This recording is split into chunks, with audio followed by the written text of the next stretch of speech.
Alright everyone, we're back with Super Joe Ledley on the channel. Super Asim is here as well, and there's plenty to chat about. Joe, I'm not sure if we've done this yet, but we're going to start with a few quick fire questions. Your answers can be as quick fire as you want. We might have done this one. Your favourite goal scored for Celtic? Rangers against Rangers when we won 1-0. Okay. Favourite Celtic match? Beating Barcelona at home in the Champions League. Yep, that's an obvious one. Best player you played with at Celtic?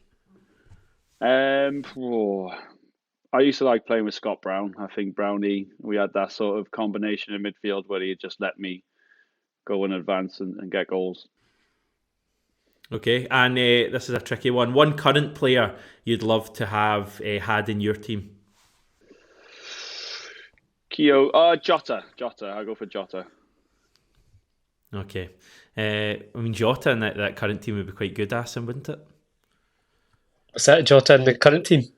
Jota in Joe's team. In that Celtic, yeah. Whose place is he taking? It was a good team that we had. I'm trying to think who the white players were. Samras played out white quite a lot as well, didn't he, in that team? Yeah, Samaras. I loved Samaras, but I'm sorry, I'm having Jota ahead of Samaras on the left. Commons was quite a big player in that team as well. That was a good team. It was a good team. It was actually interesting. I was thinking that in terms of how this current Celtic team compares with recent teams, but I guess we can maybe touch on that later in the chat. Yes, I know from speaking to Jackie McNamara that conversations like that don't go too well because ex-players seem to really, they don't like their old team to be besmirched in any way, so we'll maybe avoid that. Asim, how are things? We got a win at the weekend, 3 more points, 4 more goals. It all just feels a bit easy at the moment, is that fair? Yeah, I remember speaking to you before these 3 games and we were just talking about how it's another 3 games to tick along, and now we're down to just 13 to go. But yeah, I think the 3 games have all been quite similar in terms of how dominant we've been, and the games normally kind of been wrapped up by the 70 minute mark, and we just comfortably seen them out, which is great because there's not been any kind of, you don't feel under pressure in the last 3 games, and you feel that we've still got even more to give, which is even the more exciting thing as well. So yeah, we cannot complain. Everything seems to be just ticking along nicely, and now with the 3 midweeks, we'll hopefully see an even stronger Celtic. Joe, what have you made of Celtic over the last few months since we last spoke to you? Yeah, like you said, they're making it very easy for us, watching as a fan. I think they've been fantastic. The amount of goals they're scoring, obviously trying to keep as many clean sheets as possible. But, for me, it's been exciting. I think, especially, I keep going on about this sort of forward play that they've got and that interaction with each other. It's been fantastic to watch. It's been pleasing on the eye, and I think we're getting closer to that title. That's for sure. Just like so many talented attacking players, and even when we're not putting in an amazing team performance, we've just got like Kyogo pops up with a goal basically every week, or Aaron Moy does something magical, or Jota or Maida. It's just like, I mean, I don't know if I can remember a time, Joe, when we've had so many good attacking players all at the club at the same time. It's amazing. Yeah, it's been a while, and obviously it's a headache for Ange, obviously to have. I think it's difficult. You see, we've still got Jamesy Forrest on the bench, which hasn't really played much, Yeah. and I think we are very blessed in our attacking third. That's for sure. Not just that, it's obviously down to the players once they've got that jersey to go out there and keep it, and I think that's what they're doing. Jota, Kyogo have been fantastic, and I think Aaron Moy as well. I think it took him a few games to get his fitness levels up, but he's making that third man run from midfield and getting in the box and causing mayhem for defenders, but not just that, scoring crucial goals. So I think they've been fantastic in that attacking third. Did you ever play against Moy? Yeah, I think I played against him when he was at Brighton, when I was at Crystal Palace. You could see how good of a player he's going to be, very comfortable on the ball. Got that sort of eye for goal as well if you give him time on the ball. Not just that, I think he's really composed and just plays the game simple, doesn't really do much trickery or anything like that. He's always one step ahead of players, and he's got that fast experience now as well.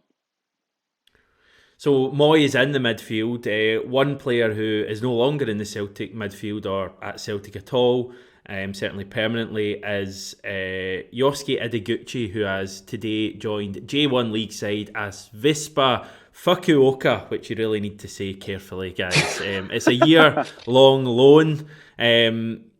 Japanese contingent now down to 5, Asim. I guess an exit for Ideguchi was always on the cards. Yeah, we've heard that kind of been in the background for a while that it seemed like he was going to be off.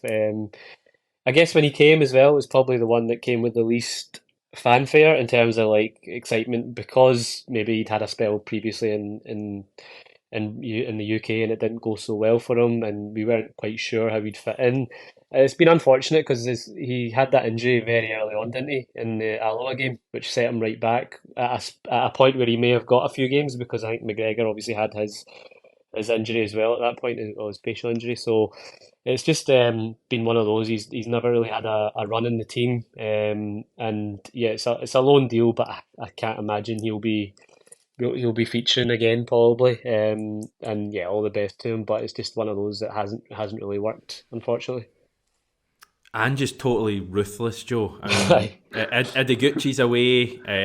Abelgard was away a couple of weeks ago, if that. Jens, who wasn't getting a look in at centre back, was away. Juranovic and Yakimakis discarded. Ange no longer cares about them at all. I'm kind of joking there, but there's a bit of truth in it as well. He's totally ruthless, this guy, and it's great to see his fans.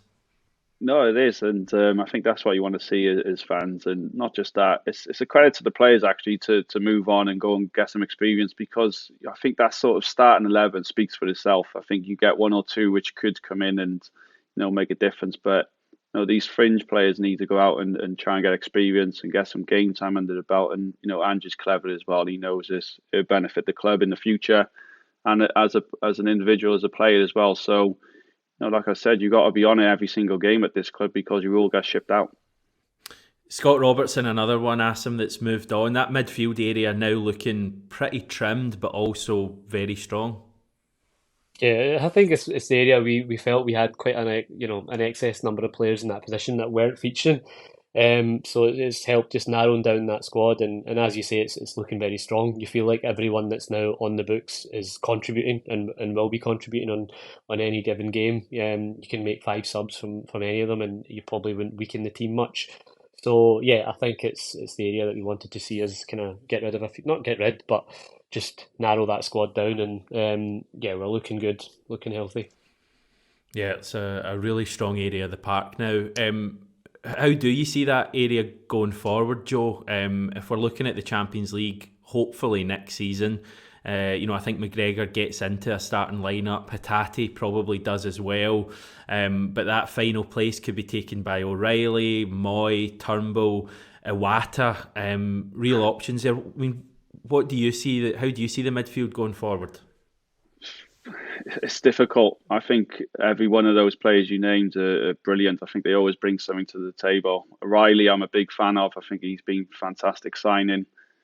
But if you're going to aim in the Champions League and try and go that step further, then you've got to bring in a little bit more quality and maybe some of a bit more experience and someone who's capable of driving the team forward and making those passes. It's a difficult one for Ange to make because, like I said, I think we are really blessed in that sort of midfield area and attacking area. So, I think it's just maybe time just to gel as a team. I think this Champions League sort of came a bit too early for the team, and I think next season they would have learned obviously from the beginning of the season. So it's a difficult one to say because I remember my time at Celtic. It took us a year. We didn't even qualify in the first year. It took us a few years to sort of get out of that Champions League group stages. So I think experience will count.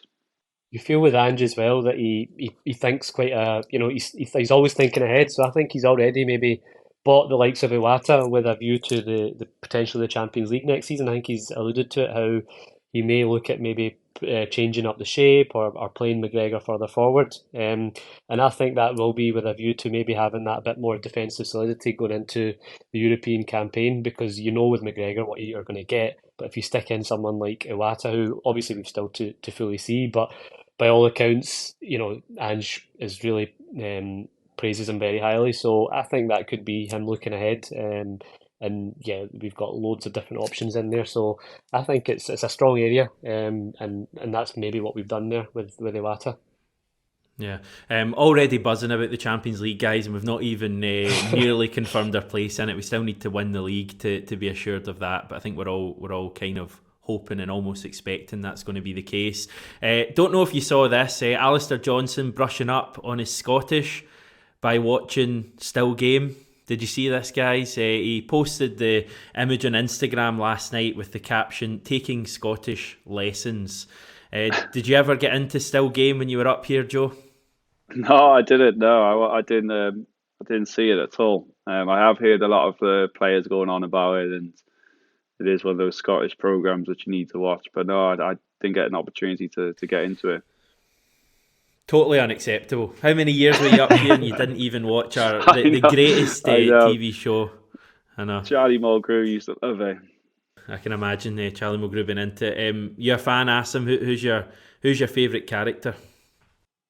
Yeah, I know I'm a fan. Big fan of Naveed. But no, they're all such great characters. There's no better show really for Alistair Johnston to watch to get into it, and you just feel like he's someone that really has taken to the culture and really wants to immerse himself in it and is enjoying his time here. So, and that was I laughed when I seen that. Yeah, I did want to ask you about that, Joe, because Johnson's attitude seems to be great. He's just come into the club and embraced everything about it. Is that how you approached things when you first came to Celtic? Do you just need to kind of go for it and kind of embrace everything? Yeah, you do. It's just like I said. I think you realise how big this club is and how fast and fascinating it is, and sort of being around that culture and being in the club the size of Celtic and the fans, and you want to sort of build that relationship. And he's come across, like you said, very well on social media, and the fans appreciate that what he's capable of doing. It's just obviously seeing the performances on the pitch to sort of see what we can see from him. But yeah, I really enjoyed my time, and you try and set yourself into that culture as soon as possible. Did you get into any kind of Scottish things, TV shows, or food items or drink items that you didn't think you Oh would? yeah, haggis. I absolutely loved haggis. I thought it was Wow. amazing. Yeah, I just enjoyed it. It's quite spicy, which I was quite didn't realise, but haggis and needs and tatties and all that. So we used to have that after training a few times. Wow, excellent. I've I still don't not even know even if tried I'm a fan. haggis. Really? I've never even Wow. tried it. No, no. Shocking. Right, we must now touch on this story that has kind of dominated headlines. I really don't want to spend too much time in this because I just don't think it's going to come to anything at all. Leeds United apparently have been monitoring Ange Postecoglou for some time, according to Sky Sports. This is about as inevitable as a Kyogo Furuhashi goal at the moment. He's not going anywhere, as he asks him. He's still got plenty to achieve at Celtic. Yeah, he's not going anywhere mid-season, definitely, and I don't see him going anywhere again. Like we've kind of spoke about it before. I think he's got plans of what he wants to do at Celtic, and I think we're still right in amongst that. And I think he'll want another crack at the Champions League next season if we qualify. So yeah, I don't see much in it. I think Leeds. I know they're in a relegation fight. I don't see why Ange would want to go there at this point.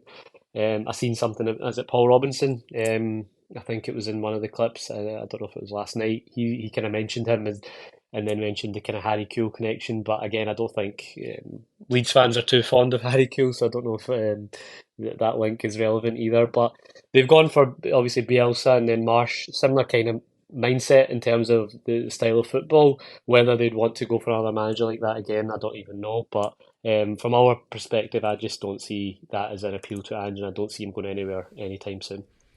I guess it's a positive story generally, Joe, because it shows that he's doing well at Celtic. And if we had a manager that wasn't desirable, then he wouldn't, and he wasn't doing well, he wouldn't be getting linked with these kind of jobs. Yeah, and it just proves how good he's doing as a manager. When you get linked with these sort of Premier League teams, we saw it before with Brighton. He was linked as well. For me, I don't think it's the right time at the moment. He's sort of creating this amazing atmosphere and this culture at Celtic, and you can see the players who he's bringing in. I think it'd be a difficult one to go into a job like Leeds. On the relegation battle. So No, I can't see Ange leaving at the moment.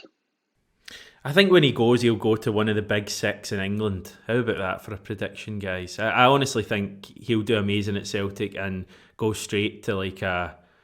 I mean, I could honestly see him like Man. This will sound ridiculous, but Man City, the City football group, love Ange, and I could see when Guardiola eventually moves off, maybe sooner rather than later, given recent developments. I could potentially see Ange going into a job like that. He would have to do something incredible with us in Europe. I think he would have to probably take us to the quarterfinals of the Champions League, or win the Europa League or something like that. But I think if he did that, I honestly think a team like Liverpool, Ange to me is cut for the same cloth as someone like Jurgen Klopp or Arsenal or Spurs. I think Ange is. I could see him managing these elite teams, and I just don't think. I know Rodgers went to Leicester. I know Steven Gerrard went to Villa. I just think Ange will. I think he'll go at a higher level when he eventually leaves us, and I don't think he's in any rush to leave us like those two are. So yeah. I Any think it thoughts? makes sense as well when you see how highly regarded he was before he came here. Every Australian journalist or person you interviewed, Hamish, or anyone at all that you heard would just spoke so highly of him, and now you see why. Like, we know how special he is, we know how good he is, but I think if you look at top kind of clubs in England or European clubs, they'll only kind of really start looking or paying attention, I think, as you mentioned, if we start doing something in Europe. I think domestic success alone in Scotland isn't regarded highly enough for any kind of potential suitors. But I think Ange is capable of taking us to, how far I don't know, but taking us to a further step in Europe. And you really do feel, like you said, he's up there with the top coaches. And that's not us just saying that as kind of biased Celtic fans. You can see how quickly he's turned the club around. So it doesn't surprise me that clubs are looking at him. And as you said, he's obviously had that link with the City group. So I think he's more than capable of managing at the top level, and it will happen eventually. But for now, Not I don't today. think no, you don't need to worry for now. Okay, we'll move on to the Scottish Cup. Last 16 this weekend. There are 8 ties. There they are on screen. Our match at home to St Mirren is perhaps the pick of them. Saturday, 5:30 for that, live on Viaplay Sports. You won the Scottish Cup twice, I think, Joe. Wikipedia has to learn that. I think they've just given you one on your page. Did you miss the 2011 final or something like that? Yeah, I got injured in that one. I think it was Motherwell actually, but we managed to win it, and played the next one then against Hibs, which I managed to score. So yeah, these it's nothing better than playing in cup finals with an opportunity to get in your hands on the trophy. I think it means so much as you and an individual, and then also as a team, because you work so hard to win trophies, and obviously the icing on the cake then is seeing all the fans celebrating and making history, because your career goes very quick, and you want to try and win as many trophies as possible. And it's a good opportunity, I think, for Celtic to go as far as they can and make another final. Because down south, the FA Cup can be a little bit of an inconvenience for the big sides. I watched Arsenal about 10 days ago at Man City, and Arteta rested, I think, or changed up half his team, and people were almost saying, I think one of the pundits used the quote after the game that they'd lost, that Arsenal had got what they wanted from the match. And I was like, you would never get that up here. It just seems like totally different. Every match is a complete must-win here. Did you feel that when you played in the Scottish Cup, that even though it wasn't the league, it was just as important? Oh, definitely. I think you could see that with the squad. We always used to put out was always the strongest squad and starting 11 that we could do. You don't really see that now down south. I think the FA Cup is not as near as sort of historic, as what it used to be. I was lucky to play in one with Cardiff against Portsmouth, but I think it does get a little bit disrespected from certain teams. I understand with the amount of football they play and the high intensity, which you see these sort of substitutions and different starting 11s, but no, we didn't do that at Celtic. It was all about trying to get as many trophies as possible and playing your best team. And a decent draw this weekend, Joe. We've got St Mirren at home. I just so much faith in the team at the moment that they're going to turn up every single match, especially at Celtic Park. Yeah, for me, I just can't see anything bar a win. I think we just look so strong. Everywhere all over the pitch is just I just can't see, touch wood, I just can't, I don't want to say it, but I just can't see Celtic losing at the moment. I think they got too much quality everywhere. The togetherness is great to see as well. You can see everyone sort of behind each other. Not just that, you've got the backing of the manager and the fans as well, which always gives you that sort of extra few percent when you're out there, when you're playing. And I mean, if the last round against Morton's anything to go by, Asim, it'll be a good atmosphere. It'll be under the lights on Saturday. It's not going to be the third full Scottish Cup tie that maybe Joe played in 10, 15 years ago. It's Celtic Park is going to be relatively full, probably not far off what it would be if it was a league game we were playing. Yeah, even for the Morton game, I thought the crowd was pretty 40,000. decent, and that was and it was televised on the BBC, and it was an early kickoff, and it was Baltic. But with this one, Saturday evening, I do enjoy the Saturday evening games under the lights, and yeah, it's St Mirren's one of the only teams that have beat us this season, so I'm looking forward to it. I think we mentioned the kind of playing our strongest team, but if from even the last few games, we've not really rotated much at all. It's been the kind of same nucleus of maybe 14 players starting the games. I wonder if this one might be one for the likes of Haksabanovic and a few others maybe to get a start. Because I don't think when we make changes we're necessarily weakening the team. I think we've got such a strong squad right now that you could pick any of those kind of front 3 or 4 players and we'll be equally as strong. So I wonder if this might be a game for him just to give those boys a start. So who would be on your list then of players that you want to see start?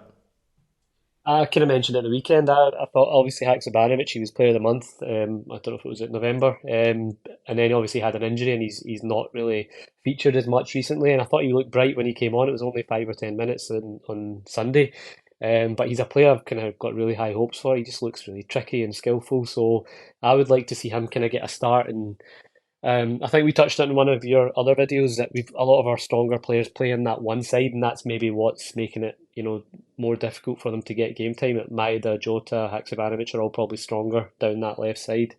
But him and maybe Iwata, maybe a start for Iwata. I know you've championed that for the last couple of games as well. So yeah, Exciting. Anything else, Joe? Anything you want to get off your chest for another week about Celtic? Things are good at the moment. It is. It's like I said. It's pleasing on the eye. I think at the moment they're sort of in that cruise control where they're just putting in performances, and I think especially I keep going on about the final third, but that sort of position where they're coming off defenders are coming tight, and then you've got the third man running and Jota on the wing putting in crosses. I think the link-up play has been absolutely fantastic to see, and that's why we're scoring so many goals at the moment. Obviously, we'd like to have kept a clean sheet on Sunday, but it's a fantastic strike. Joe Hart can save that, and we just need to take it game by game and win as many as we can, and hopefully get this title sooner rather than later. Definitely. You're dusting the boots back off as well. I don't know if I'm allowed to say that on the channel. Please tell me if I'm not. No, not a problem. Yeah, the boots are coming back on. Being invited to a Legends game against Liverpool at Anfield. So I better start getting in that gym and get my boots on and start kicking the ball around, because it's been a few years. So I'm looking forward to it. It's an absolute fantastic honour. Really appreciate a great invitation from Celtic. And a great occasion to go out there and see familiar faces, for the team who I used to play for, but also probably some of the players who I used to play against. And hopefully it'll be a great turnout. Definitely. I was down at a Man United Liverpool kind of Legends game last year, and it was probably pretty full. Anfield probably 40,000 odd there, so I think we'll get a similar crowd hopefully for that, and you'll get to see Joe Ledley scoring goals again, hopefully for Celtic, which would be great. Right, thanks very much. We'll catch back up with you next week, guys. We'll have a couple of big games to look forward to at that stage. The next video we're going to have on the channel is going to be from Philadelphia, Pennsylvania on Friday. So exciting. I shall chat to you then.